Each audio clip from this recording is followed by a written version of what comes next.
قبل ما نبدأ أنا عايز أقولك إن أنا جايلك بملخص أنمي جامد جدا من الآخر. بس قبل ما نبدأ أنا عايز أشكر الناس اللي بتكتب لي كومنتات إيجابية ودعم ليا. وبس كده، قبل ما نبدأ ما تنساش اللايك والاشتراك في القناة، وما تنساش الصلاة على سيدنا محمد عليه أفضل الصلاة والسلام. ويلا نبدأ. بتبدأ الحكاية مع شخص بيجري بسرعة كبيرة وسط المدينة المدمرة والمحترقة، وأثناء جريه بيشوف واحد بيتاكل، وده بسبب وباء الزومبي اللي انتشر في المدينة. وبيبدأ الزومبي في الجري ورا الراجل ده، والراجل ده بيجري بأقصى قوته عشان ينجو بحياته. وبتزيد أعداد الزومبي بشكل كبير جدا، وكمان الزومبي قدروا يوصلوا للطيارات اللي في الجو ويدمروها. ومع جري الراجل ده بنروح لشخص تاني واللي بيكون بيتفرج على الفيلم وبياكل مكرونة طويلة ومدلع نفسه على الآخر. بيقول لنفسه إن الحوار بتاع الزومبي ده أهون من اللي بيحصل في المكتب. وبيشوف الساعة وبيلاقيها بقت 4 صباحا، وبيقول أنا لازم أنام عشان عندي بكرة شغل ولازم أصحى بدري. ولما بيفتكر الضغوط في الشغل وفجأة راح في النوم، وبيشوف إنه عايش على الله وغرفته مزبلة حرفيا. وبنرجع كده فلاش باك 3 سنين ورا، وبنشوف المدير اللي شغل بطلنا، وبيبدأ في تعريف نفسه لزمايله في الشغل، وبنعرف إن اسمه تندو. المهم بيرحب بيه زمايله بكل سرور. بيكون تندو فرحان بشغله،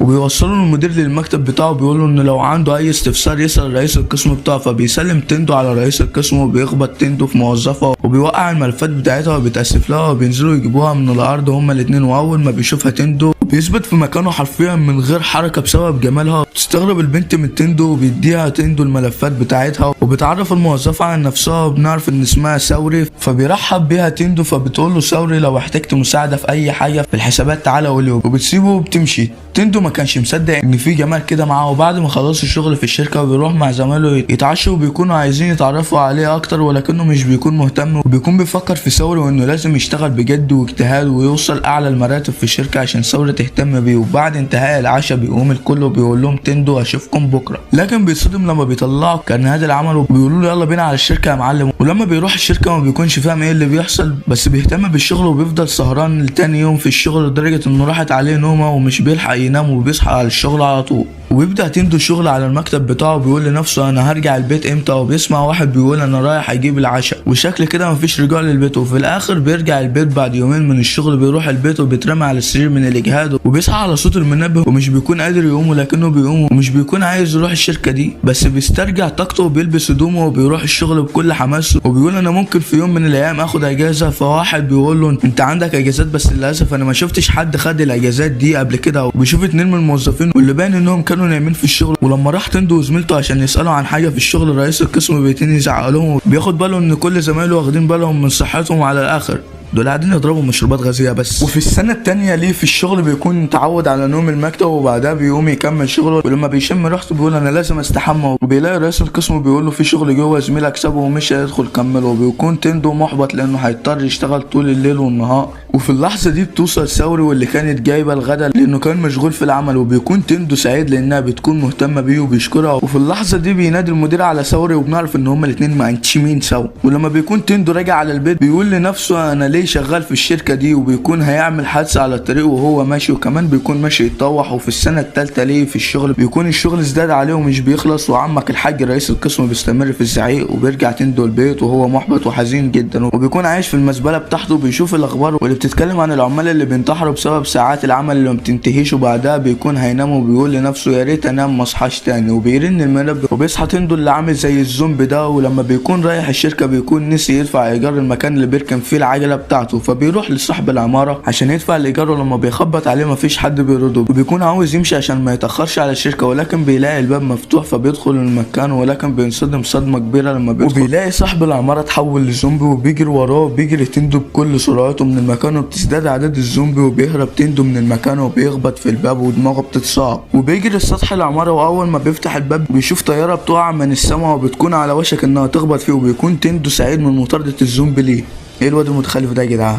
وبيكون فرحان لانه نجي من الشركه الزباله اللي كان شغال فيها. وبيجري وهو طاير من الفرحه على الرغم من ان الزومبي بيكون وراه. وبينط تندو من على سطح المبنى على استراحه تحتها زومبي. وبيكون فرحان لانه كان بيشوف العالم ابيض واسود ودلوقتي بيشوف بكل الالوان. وبينجح تندو في الهروب من الزومبي، وبيقرر ينقذ ثوري ويعترف لها بحبه. وبياخد عجلته وبيروح لمنزلها. وبعد نقاش طويل مع نفسه بيجمع شجاعته وبيرن الجرس بس مفيش حد بيرد. فبيفتح الباب وبيلاقي المدير اللي اتحول لزومبي موجود في بيت ثوري حبيبته. فبينطلق تندو ناحيه المدير بقوه وبيرميه من الشباك. وبنرجع لتندو اللي بيدور على حبيبته. لما بيلاقيها بينصدم لانها بتكون اتحولت لزومبي لزومبي، فبيعيط تندو على حبيبته اللي اتحولت لزومبي، فبتلحقوا سوري، ولكن لحسن الحظ بينجح تندو في الهروب. بعدها بنشوفه وهو بيشرب مشروب غازي وما بيكونش مصدق اللي بيحصل، وبيكون مفكر نفسه في حلم لانه مش هيروح الشغل تاني، وبيقرر انه لازم يحقق احلامه مهما يحصل، وبيدخل السوبر ماركت عشان يكتب احلامه اللي عايز يحققها. فهل هينجح في تحقيق احلامه وسط الزومبي والعالم المدمر ده، ولا هينتهي بيه الامر بانه يتحول لزومبي؟ وهل هو الناجي الوحيد في العالم من وباء الزومبي؟ كل ده هنعرفه في الاجزاء. بيبدا الجزء الثاني بتندو اللي بيكون قاعد في الشغل واللي بيكون باين عليه انه مطحون، وبنسمع صوت رئيس القسم واللي بيكون بيزعق مع الموظفين، وفجاه بنلاقي تندو بيصحى من النوم وبيكون مفزوع وبيتاسف لرئيس القسم، وبيلاقي نفسه في البيت بتاعه واللي بيكون مزبله حرفيا. رسالة إلى صديقي تندو: يا أخي حرام عليك نظف البيت بقى بيشتكي من قلة النظافة يا أخي. وبكده بتكون خلصت الرسالة. نرجع تاني، ومع تفكيره في انه مش هيشتغل بيطلع البلكونه وبيقول بصوت عالي صباح الخير، وبيكون بيقول كده للزومبي اللي واقفين تحت البيت، وبعدها بيقول انا لازم استمتع بحياتي عشان انا ما عنديش شغل. وبعدها بنلاقي كيس الزباله بتترمي في كل مكان، وبنعرف ان تندو لبى نداء الاستغاثه وبدأ في تنظيف البيت، وبنشوفه بعد ما انتهى من تنظيف البيت وبيكون سعيد جدا. يا اخي والله انا اللي سعيد اكتر منك. المهم بعدها بنشوفه راح يجيب مشروب من التلاجة عشان يحتفل بانه نظف البيت، ولما بيشرب منه اول شويه بيقول لنفسه المشروب ده جامد جدا، وبيكون فرحان من حلاوه الطعم. وفي الوقت ده بتكون الاخبار بتتعرض على التلفزيون، وبيكون الدمار انتشر في المدينه، وده بسبب الزومبي اللي بيكونوا على بعد خطوه من انهاء حياه عمال الاخبار.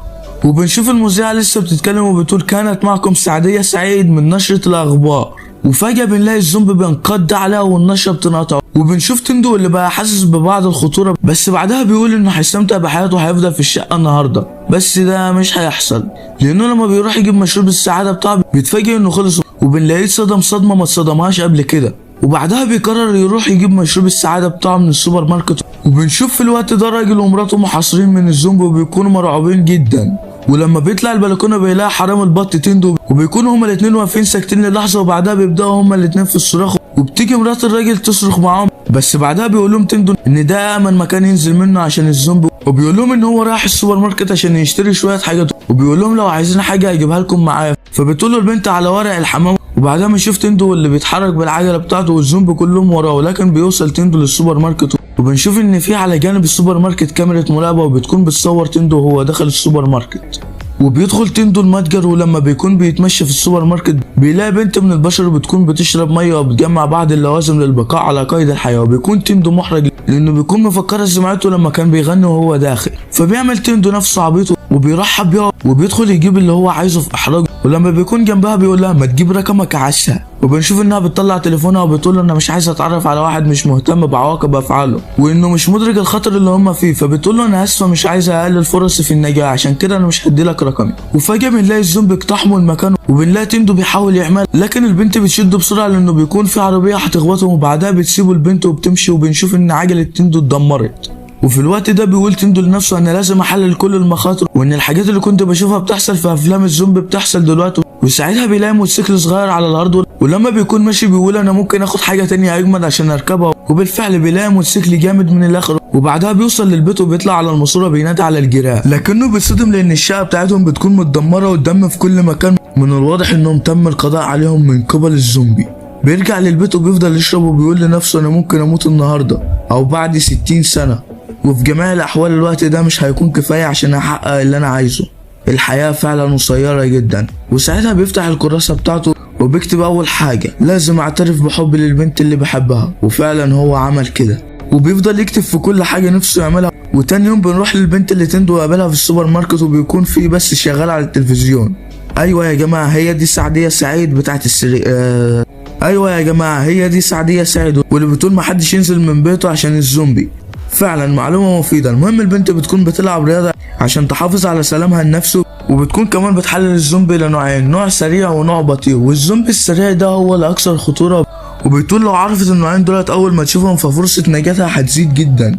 وبعدها بتقرر تجمع بعض الطعام قبل ازدياد اعداد الزومبي، وبتكون محدده الاماكن اللي فيها زومبي كتير، وبنعرف ان ده اليوم اللي قابلت فيه تندو، وبتكون مستغربه ازاي واحد بالغباء ده عايش لحد دلوقتي. وساعتها بنشوف العربيه اللي جايه في الطريق والزومبي اللي داخلين من الباب، ولما رجعت البيت امنت على كل حاجه في البيت، وبعدها بتكون مستغربه وبتقول لنفسها ازاي مشروب زي ده يخلي واحد فرحان بالشكل ده في الظروف اللي هم فيها. وبنعرف ان هي كمان بتكون كاتبه قايمه زي بتاعه تندو، بس الفرق ان هي مش عايزه تكون زومبي. وبعدها بنشوف بنت صغيرة واللي بتكون قاعدة في ملجأ، وصاحب الملجأ بيحاول يطمنها ان الزومبي مش هيدخلوا هنا، وبيجيله واحد من الموظفين وبيقول له هم رجعوا تاني. ساعتها بيقوم هو والناس اللي معاه وبياخدوا ازاز قابلة للاشتعال والعصيان بتاعتهم، وبيكونوا بيحموا الملجأ بأرواحهم، وبيرموا الازاز على الزومبي وبيولعوا في المكان كله، بس مش بيحصل حاجة، مفيش حاجة قادرة عليهم. وبيكون في واحد منهم بيتحول لزومبي، والزومبي والرجالة بيهجموا على بعض. وفي الوقت ده بنشوف تندو واللي بيكون راكب الموتوسيكل بتاعه بيلف في المدينة، وبيكون بقاله مدة ما جاش هنا والمكان بيكون زحمة جدا.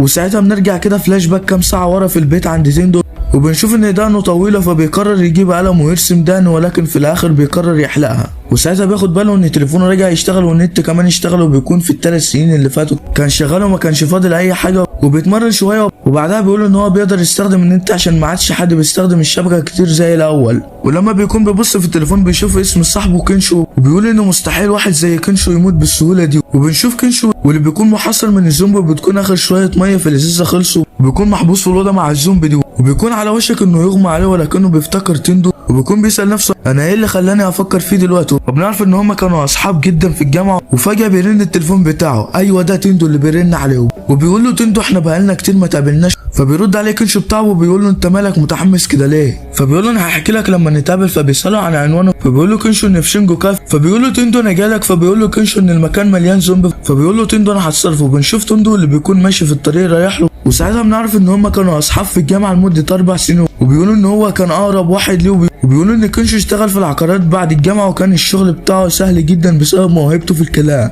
واخر مره سهرنا فيها سوا كنت انا مسحول في الشغل ومش قادر اتحرك، وهو عايش حياته على الاخر، وكان عنده حبيبه جديده، وكان بينصح تندو ان هو يسيب الشغل لانهم بيستغلوه، ولكن تندو مش عاوز يسيب الشغل بتاعه. وفي الوقت ده بنشوف صاحب الملجأ واللي كان بيعاني لانه كان محصل بعدد كبير من الزومبي، والفرقه بتاعته اتحولت كلها لزومبي، وكان بيقول ساعتها ان دي هي النهايه. ولكن فجاه بنسمع صوت عالي جدا، الزومبي اول ما بيسمعوه بيسيبوا الراجل وبيمشوا، وبنعرف ان الصوت ده طالع من عربيه في الشارع، وبيكون الزومبي اللي في المكان كلهم بيتجمعوا عند العربيه، وبنعرف ان تندو هو اللي عمل كل ده. وبعدها بيدخل المبنى وكينشو مش بيلاقي اي زومبي، وساعتها بيوصل له تندو وبيقول له تندو انت كان معاك حق، انا كان لازم اسيب الشغل الاستغلالي ده، انا اسف عشان ما سمعتش نصيحتك.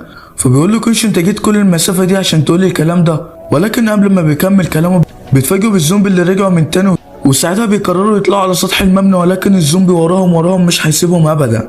فبيجيبوا كل المكيفات اللي على السطح وبيحطوها ورا الباب، وبعدها كينشو بيصرخ من القلق وبيقول لتندو هنعمل ايه، بس تندو بيرد عليه رد صادم وبيقول له هننط من على المبنى. كينشو بيقول له انت اتجننت، مستحيل ننط المسافه دي كلها، لكن تندو بيقول له مش هنعرف اذا كان مستحيل ولا لا من غير ما نجرب.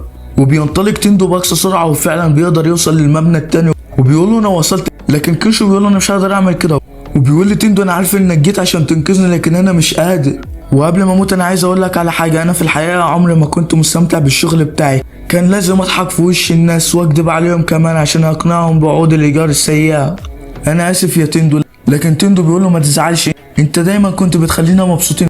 فبيقول له كينشو على حلمه هو انه يشتغل ممثل كوميدي عشان يفرح الناس، ولكن تندو بيقول له سيبك من كل ده دلوقتي، تقدر تعملها. وبنلاقي الزومبي تمكنوا من الدخول للسطح، وساعتها تندو بيقول له لازم تثق فيا، لو كنت عايز تبقى كوميدي اثبت لي ده بانك تنط المسافه دي كلها بشكل كوميدي. وساعتها بيتحمس كينشو، وقبل ما الزومبي يمسكوه بينط من فوق السطح، ولما كان بينط حرفيا شلح كل هدومه بقى سلبوته طايره في السماء، وده بيخلي تندو ينفجر من الضحك. وبما انك وصلت لحد هنا عزيزي المشاهد ومستمتع بالفيديو، فده معناه ان انا مروق عليك، فما تنساش تروق عليا باللايك والاشتراك في القناه عشان تنضم لجيش العناكب، وما تنساش تقول لي رايك في الفيديو في تعليق.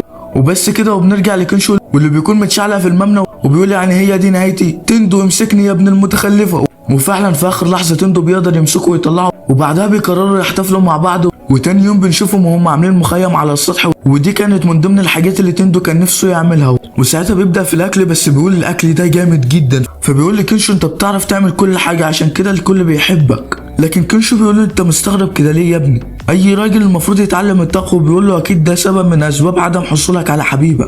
فبيتعصب تندو عليه وبيقول له اكيد في اقرب وقت هيكون عندي حبيبه. فبيقول له كينشو عندهم ماكله ده كل الستات اتحولت لزومبي، وتندو بيكون مش طايق نفسه.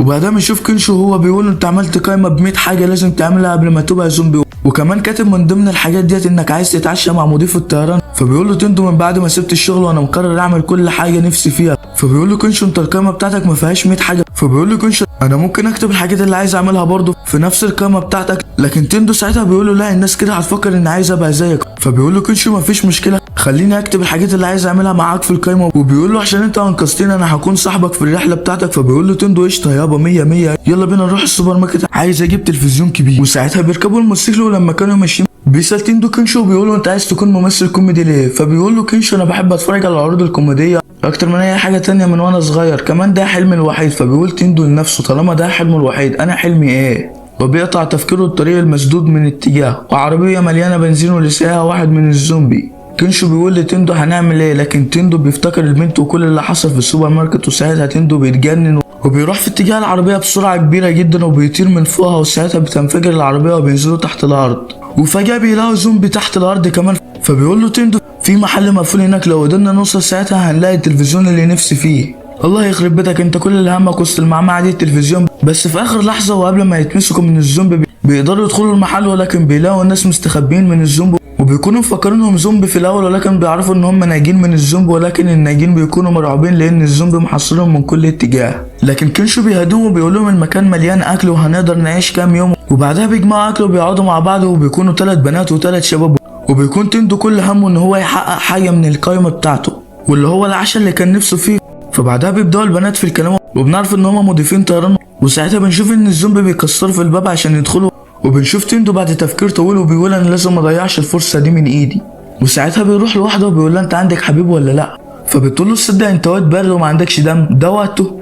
فبيتصدم تندو ومش بيكون عارف يعمل ايه. فبعدها بيفكر في كنشو وبيقول اكيد هو هيساعدني، ولكن كنشو بيكون شاط البنت اللي جنبه وبيكون بيتكلم معاه. وساعتها تندو بيقول يا اخي ساعدني في اي حاجه، وبيقول هو ازاي عمل كده بالسهوله دي. وبيكون تندو بيتمنى يكون حلو زي كنشو او يكون بيعرف يتكلم زيه. فساعتها بيفتكر تندو الوعد اللي قاله لكنشو هو انه هيكون عنده حبيبه. وساعتها بيتشجع تندو وبيقول لازم اتعرف على واحده من مضيفات الطيران. وساعتها بيقف قدامهم وبيقول لهم انا تندو اكيرا، اشتغلت لمده 3 سنين في شركه استغلاليه ومفيش حد عنده عزيمه ورضا اكتر مني، انا هشرب الازازه دي كلها من مناخيري كمان، جيتك العرف يا تندو. فبتشوف واحده من مضيفات الطيران وبيعجبها الموضوع، فكنشو بتعجبه الفكره. ولما تندو بيخلص بيغمى عليه وكنشو بيعمل العروض الكوميديه بتاعته. وفي الاخر بيروح تندو يرجع في الحمام، وساعتها بتجيله واحده من المضيفات وبتطمن عليه. وفي الوقت ده بيكون كل واحد معاه واحده، وبيكون الراجل الغريب اللي معاهم فيه زومبي عضه من رجله. وبعدها بنشوف تندو اللي بيكون لسه في الحمام وبيكون بيفكر ان لسه فاضل له فرصه. وبعدها بنروح للراجل واللي بنعرف ان هو كان طيار وبنشوفه واقع على الارض وبيكون باين عليه ان هو بدا يتحول. وبيكون الراجل اتحول فعلا وبيمسك البنت، واول ما بتشوفه اتحول بتصرخ صرخه كبيره جدا.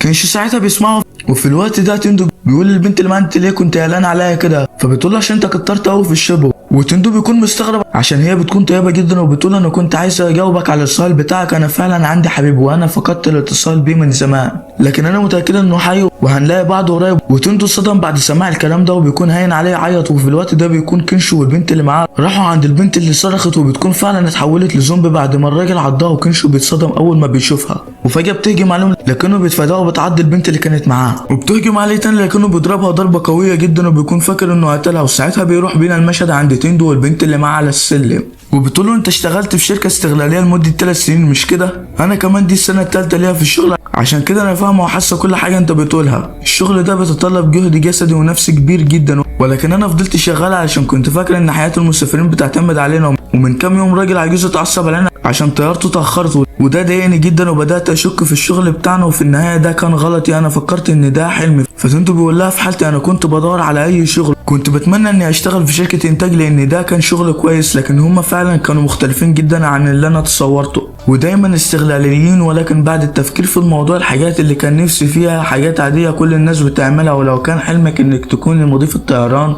فما يهمكيش كلام الراجل ده، كملي في الحلم بتاعك. وفي الوقت ده بيجي الراجل اللي اتحول لزومبي بيهجم على البنت كمان، وتندو بيكون شايف كل اللي بيحصل لكنه مش بيقدر يعمل حاجه، لكن تندو بيشجعه وبيضربه وبيوقعه من على السلم، لكن الراجل خلاص عض البنت. وفي الوقت ده البنت بتقول لتندو اهرب من هنا بسرعه، وساعتها بتحضنه وده بيكون الوداع. وبيجي الراجل اللي اتحول لزومبي وبيهجم عليهم، ولكن البنت بتبعد تندو وبيكون ده الوداع. وبعدها تندو بيروح لكنشو بيقول له خلي بالك من البنات والراجل كلهم اتحولوا لزومبي، وكنشو بيقول له انا جبت لك التلفزيون اللي احنا كنا عايزينه. وبعدها بيركبوا الموتوسيكل وبيرجعوا للبيت، وتندو بيفضل يلعب على الشاشه الجديده ولكن بيكتب حاجه جديده في القائمه بتاعته. لازم افتكر حلم الطفولة. وبس كده وبيكون انتهى الملخص بتاع النهارده. ولو عجبك الفيديو ما تنساش اللايك والاشتراك في القناة، وما تنساش تفعيل زر الجرس عشان يوصلك كل جديد. ويلا اشوفكم الفيديو الجاي على خير. سلام.